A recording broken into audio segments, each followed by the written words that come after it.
أما بعد فأعوذ بالله من الشيطان الرجيم بسم الله الرحمن الرحيم إنا أنزلناه في ليلة القدر وما أدراك ما ليلة القدر ليلة القدر خير من 1000 شهر تنزل الملائكة والروح فيها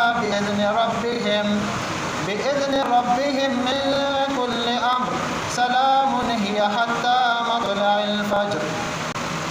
وعن عائشة رضي الله تعالى عنها كان رسول الله صلى الله عليه وسلم إذا دخل العشر أحيا الليل وأيقظ أهله وجد وشد المئزر. تو اس عشرے کی فضیلت قرآن و حدیث کی روشنی میں بیان کریں گے کہ اس عشرے کی کیا فضیلت ہے، کیا اہمیت ہے، اور اس کو کس قدر مقام اور مرتبہ حاصل ہے. اور پھر اس آخری عشرے میں، رمضان المبارک کے آخری عشرے میں، اور ہمارے اور آپ کے پیارے پیغمبر محمد رسول اللہ صلی اللہ علیہ وآلہ وسلم کا معمول کیا تھا، یہ بھی بیان کریں گے کہ ہمارے اور آپ کے پیارے پیغمبر محمد رسول اللہ صلی اللہ علیہ وآلہ وسلم یہ آخری عشرہ کس طرح گزارتے تھے، حدیثوں میں اس کے بارے میں کیا آیا ہے. یہ سب کچھ انشاءاللہ تبارک و تعالی قرآن اور حدیث کی روشنی میں بیان کریں گے. اللہ رب العالمین ہمیں حق بیان کرنے کی اور حق پر عمل کرنے کی توفیق عطا فرمائے. محترم سامعین بھائیو، صحیح بخاری اور صحیح مسلم میں حدیث ہے، کان رسول اللہ صلی اللہ علیہ وسلم اذا دخل العشر احیا اللیل وایقظ اہلہ وجد وشد المئزر. اس حدیث میں آیا ہے کہ نبی علیہ الصلوۃ والسلام اس کا معمول یہ تھا کہ جب رمضان المبارک کا آخری عشرہ داخل ہوتا تو رات جو ہے وہ راتوں کو زندہ کر دیتے، یعنی مطلب یہ ہے کہ ان راتوں میں بیدار رہتے، وَأَيْقَظَ أَهْلَهُ، اور اپنے اہل و عیال کو بھی ان راتوں میں بیدار رکھتے، وَجَدَّ وَشَدَّ الْمِئْزَرَ، اور اللہ رب العالمین کی عبادت کے لیے کمر کس لیتے، باندھ لیتے اپنے ازار کو. اور شارحین نے یہ بھی اس کی وضاحت کی ہے کہ ازار کو کسنا، باندھنا یہ ایک اشارہ ہے کہ ان ایام میں مباشرت سے پرہیز کرتے، ان دنوں میں مباشرت سے پرہیز کرتے اور یہ ساری راتیں اللہ رب العالمین کی عبادت میں گزارتے. تو یہ نبی علیہ الصلوۃ والسلام کا طریقہ تھا کہ ان آخری 10 راتوں میں خود بھی جاگتے اور اپنے اہل و عیال کو بھی جگاتے اور اللہ رب العالمین کی عبادت میں دل و جان سے لگ جاتے اور اس کے لیے اپنی کمر کس لیتے، ازار باندھ لیتے. تو یہ اس حدیث مبارکہ میں نبی علیہ الصلوۃ والسلام کا معمول ذکر ہوا کہ آخری عشرے میں کس طرح نبی علیہ الصلوۃ والسلام کا معمول تھا. اور پھر اسی طریقے پر صحابہ اکرام کا عمل تھا، تابعین کا عمل تھا، تبع تابعین کا عمل تھا. میرے بھائیوں، ہر عمل میں نیت جو ہے وہ انتہائی اہمیت کی جو ہے وہ حامل ہوتی ہے. نیت کا بہت بڑا مقام ہوتا ہے اور اسی طرح ہر عمل کا جو آخری مرحلہ ہو وہ بھی جو ہے ہر عمل کا دار و مدار جس طرح نیت پر ہے اسی طرح اس کے آخر پر بھی ہے. مثال کے طور پر ایک شخص علم حاصل کرتا ہے، لیکن علم اگر وہ اللہ کی رضا کے علاوہ کسی اور نیت سے حاصل کرے تو وہ علم اس کو فائدہ نہیں دے گا. اسی طرح یہ شخص مدرسے میں داخل ہوا، اس نے پڑھنا شروع کیا، پہلی کلاس، دوسری کلاس، پھر تیسرے درجے میں چلا گیا. انہوں نے ہر درجے میں کامیابی حاصل کی، لیکن آخری درجے میں جس درجے میں اس کو سند ملنی تھی، جس درجے میں جو ہے یہ فارغ التحصیل ہونے والا تھا، اس نے اسے آخری سال کو ضائع کر دیا اور یہ سند سے محروم ہوا. اس کو کیا فائدہ حاصل ہوا؟ تو اسی طرح جب انسان عمل شروع کرنے لگ جاتا ہے تو اس کے لیے چاہیے کہ وہ اللہ رب العالمین کی رضا کی خاطر وہ عمل شروع کرے اور پھر آخر تک اسے لے جائے اور آخر میں بھی جو ہے خوب محنت کرے اور اللہ رب العالمین کے حضور گڑ گڑائے، عاجزی کرے کہ اللہ رب العالمین ہماری ان عبادات کو قبول و منظور فرمائے. لیکن آپ دیکھتے ہیں کہ اگر ہم اس معاشرے پر نظر ڈالتے ہیں تو ہمارا عمل سنت رسول کے بالکل خلاف ہے. اس معاشرے میں ہمارا عمل کیا ہے؟ سنت کے بالکل خلاف ہے. سنت کا طریقہ تو یہ ہے کہ نبی علیہ الصلوۃ والسلام اور صحابہ کرام رضوان اللہ علیہم اجمعین رمضان میں خوب عبادت کرتے تھے اور پھر رمضان میں بھی آخری عشرے میں سب سے زیادہ عبادت کرتے تھے. یہ حدیث میں آیا ہے. دیگر مہینوں کے مقابلے میں رمضان میں سب سے زیادہ عبادت کرتے ہیں اور پھر رمضان میں جو پہلے 2 عشرے ان کے مقابلے میں آخری عشرے میں بہت زیادہ جو ہے وہ عبادت کرتے تھے. لیکن ہم اس آخری عشرے کو جو بہت ہی اہم عشرہ ہے, جو بہت ہی مقام اور فضیلت والا عشرہ ہے, بلکہ میں تو یہ کہوں گا کہ پورے رمضان کو جو فضیلت اور مقام حاصل ہے یہ آخری عشرے کی وجہ سے. لیکن ہم اس آخری عشرے کو مارکیٹنگ میں, شاپنگ میں ضائع کر دیتے ہیں اور اللہ رب العالمین کی عبادت میں بہت سست ہو جاتے ہیں. حالانکہ چاہیے تو یہ تھا کہ اس میں ہم اللہ رب العالمین کا ذکر کرتے, ذکر و اذکار میں اللہ رب العالمین کی عبادت میں اسے صرف کر دیتے. اسی طرح توبہ و استغفار میں یہ ہمارے دن بھی گزرتے ہیں, ہماری راتیں بھی گزرتی ہیں. قیام اللیل میں تسبیح اور اسی طرح تحلیل وغیرہ میں اسے گزارتے. اللہ کے حضور توبہ طائب ہوتے, قرآن مجید کی تلاوت کرتے اور اسی طرح جو ہے اللہ رب العالمین سے اپنے لیے معافی مانگتے. تو قرآن کی وجہ سے لیلۃ القدر کو فضیلت حاصل ہے اور لیلۃ القدر کی وجہ سے پورے آخری عشرے کو فضیلت حاصل ہے اور پورے آخری عشرے کی وجہ سے پورے رمضان کو فضیلت حاصل ہے اور اسی طرح قرآن کی وجہ سے دین اسلام کو فضیلت حاصل ہے. قرآن کی وجہ سے مسلمان کو فضیلت حاصل ہے کہ مسلمان وہ ہوگا جو قرآن مجید پر عمل کرنے والا ہو. وہ معزز تھے زمانے میں مسلمان ہو کر اور ہم خوار ہوئے, ذلیل ہوئے, رسوا ہوئے تاریخ قرآن ہو کر. ہم نے قرآن کو چھوڑا اور دیگر مذاہب کے پیچھے چلنے لگے اور ہم نے خود ساختہ فکر ہیں اور مذاہب بنا ڈالے اور ہم نے یہ بھی کہہ دیا کہ اختلاف میں بھی برکت ہے. نہیں, اختلاف میں کوئی برکت نہیں, برکت اتفاق میں ہے کہ سب متفق ہو جاؤ, متحد ہو جاؤ اللہ کے قرآن پر اور نبی کے فرمان پر. اس میں جو ہے برکت ہے. اختلافات میں کوئی برکت نہیں. برکت جو ہے وہ اللہ کے کتاب پر عمل کرنے میں ہے اور اللہ کا کتاب جو ہے ہمیں اتفاق کی جو ہے وہ درس دیتا ہے, اختلاف کی درس نہیں دیتا.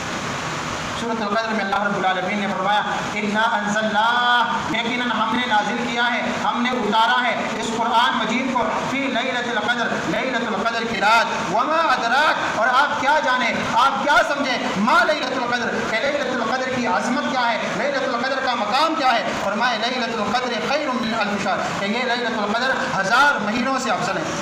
تنزل الملائکہ والروح فیہا باذن ربہم من کل امر, کیونکہ اس رات میں ملائک اور اسی طرح ملائک کا سردار یعنی روح القدس جبرائیل علیہ السلام اللہ کے حکم سے نازل ہوتے ہیں. ہر کام کے فیصلے کے لیے, ہر کام کا فیصلہ اس رات میں ہو جاتا ہے. کہ جو لوگ کہتے ہیں کہ ہماری قسمت اچھی نہیں, ہماری تقدیر اچھی نہیں, تقدیریں تو اللہ رب العالمین نے پہلے لکھ دی ہیں, لیکن جب بندہ دعائیں کرتا ہے تو تقدیروں میں بھی 2 قسم کی تقدیریں ہیں. ایک کو کہا جاتا ہے تقدیر معلق اور ایک کو کہا جاتا ہے تقدیر مبرم. ایک وہ قسم کی تقدیر ہوتی ہے کہ اس میں پھر رد و بدل نہیں کی جاتی. ایک قسم کی وہ تقدیر ہوتی ہے کہ اللہ رب العالمین اپنے حکمت سے اور اپنے فضل سے, اپنے رحم سے اس میں تبدیلی بھی فرما دیتا ہے. کہ مثال کے طور پر ایک بندہ انتہائی غریب ہو لیکن اس کی تقدیر میں لکھا ہوا ہوگا کہ یہ غریب ہے, لیکن اگر محنت کرے گا اور دعائیں کرے گا تو اللہ رب العالمین اس کی دعاؤں کو قبول فرمائے گا اور اس کے جو برے دن ہیں یہ اچھے دنوں میں تبدیل ہو جائیں گے اور یہ جو ہے اس کا جو ہے عمل ہے, اس کی قسمت, اس کی تقدیر وہ اچھی ہو جائے گی. تو اس رات میں ملائک اترتے ہیں اللہ کے حکم سے ہر کام کے فیصلے کے لیے. اور فرمایا سلام ہی حتی مطلع الفجر, یہ سلامتی والی رات ہے اور یہ سلامتی والی رات اس کا وقت, اس کا ٹائم کب تک ہے, طلوع فجر تک ہے.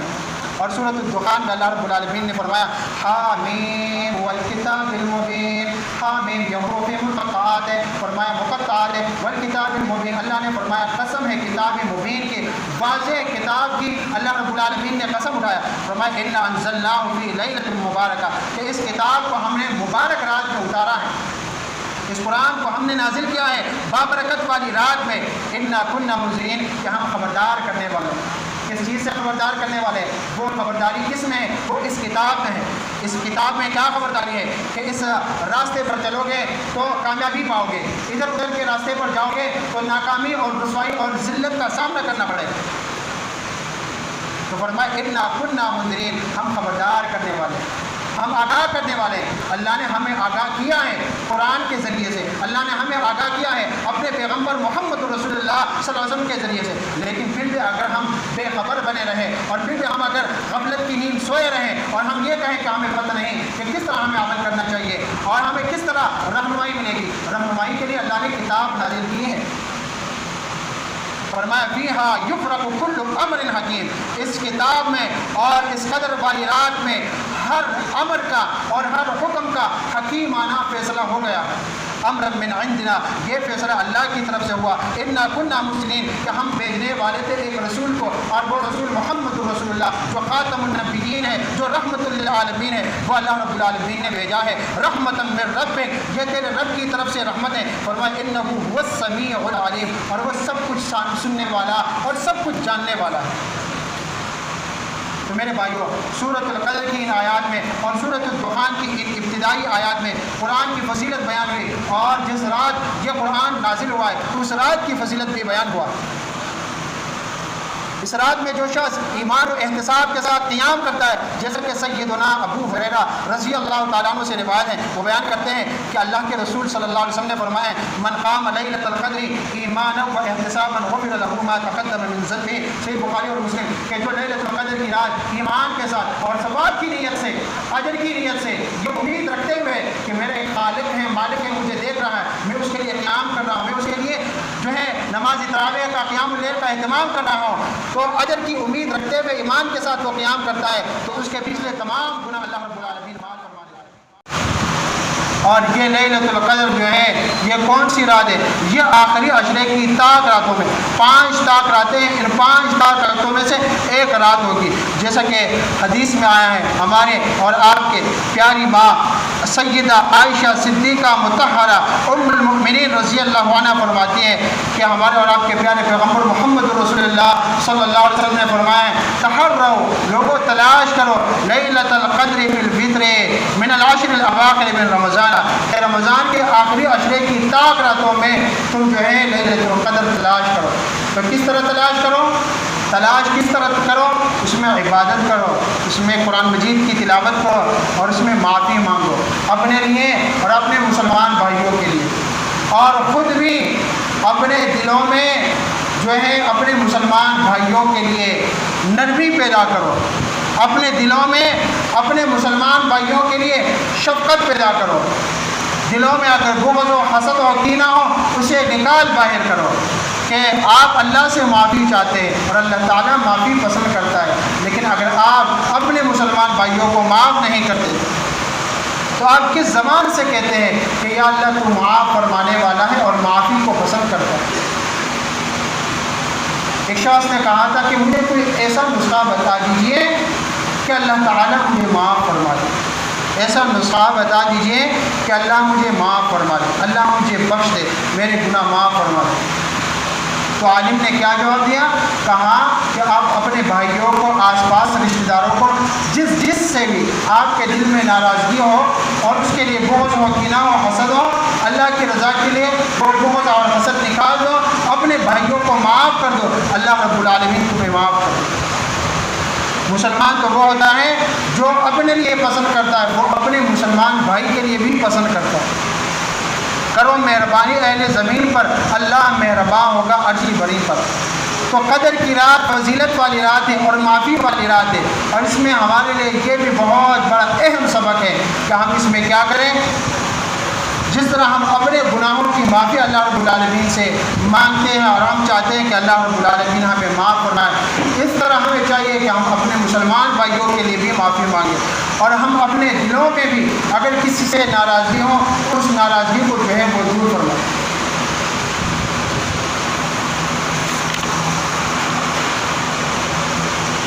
ایک شخص کو اللہ رب العالمین نے ایک مقام اور مرتبہ اور عزت دیا۔ کسی نے اس سے پوچھا کہ آپ کو جو مقام حاصل ہے یہ کس وجہ سے حاصل ہے؟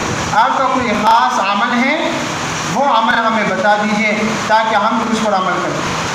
دیکھو اس حدیث میں آیا ہے کہ قدر والی رات جو دعا ہے، مسنون دعا، وہ اس طرح ہے اللہم انک عفو تحب العفو فاعف عنی۔ عائشہ رضی اللہ تعالیٰ عنہ کی روایت میں ہے کہ انہوں نے کہا تھا کہ اے اللہ کے رسول، اگر مجھے معلوم ہو جائے کہ قدر والی رات کون سی ہے تو میں کون سی دعا مانگوں؟ تو نبی علیہ السلام نے فرمایا کہ آپ اس طرح کہو اللہم انک عفو تحب العفو فاعف عنی، کہ اللہ تو معاف فرمانے والا ہے، معافی کو پسند کرتا ہے، مجھے معاف فرما دے۔ تو اللہ معاف فرمانے والا ہے جب بندہ اللہ سے معافی مانگتا ہے، اور جب بندہ اپنے دوسرے مسلمان بھائی کو معاف کرتا ہے تو اللہ تعالیٰ اس معافی کو پسند فرماتا ہے۔ تو میرے بھائیوں میں یہ کہہ رہا تھا کہ اس شخص سے کسی نے یہ پوچھا کہ یہ مقام اور مرتبہ کیسے حاصل ہوا؟ اس نے کہا کہ میں نے بہت عرصے سے یہ اپنا معمول بنایا ہے کہ دن میں اگر میری وجہ سے کوئی ناراض ہو جائے تو دن گزرنے سے پہلے میں اس سے معافی مانگتا ہوں کہ کسی وجہ سے اپنے سے کسی چھوٹے پر غصہ آیا، اسے برا بلا کہا یا اسے تھپڑ لگایا تو فوراً جیسے احساس ہوتا ہے اسی دن اس سے معافی مانگتا ہے۔ اور اگر کوئی مجھ پر ظلم کرے تو رات سونے سے پہلے میں یہ دعا کرتا ہوں کہ یا اللہ جس نے بھی مجھ پر ظلم کیا ہے سب کو میں نے تیری رضا کے لیے معاف کیا ہے، یا اللہ تو بھی مجھے معاف فرما دے۔ کہا جب سے میں نے اپنے دل کو صاف کیا ہے اپنے بھائیوں کے لیے اور میں نے اپنے دل سے بغض و کینہ کو نکال دیا ہے تو تب سے میں نے دیکھا ہے کہ میری زندگی میں ایک عظیم تبدیلی آئی۔ معافی مانگنا اور معافی دینا یہ دونوں بہت بڑے اہم کام ہیں۔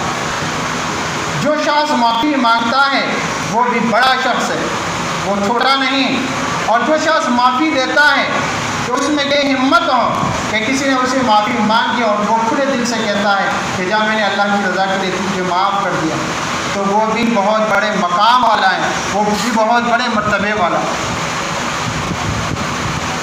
اور چھوٹا آدمی نہ خود کسی سے معافی مانگ سکتا ہے اور نہ کسی کو کبھی معاف کر سکتا ہے۔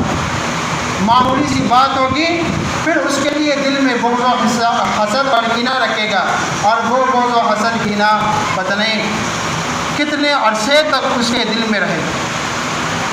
ایسے بھی لوگ ہیں کہ معمولی سی بات پہ اپنے بھائی کے لیے بغض و حسد اور کینہ رکھا اور مرتے دم تک رکھا۔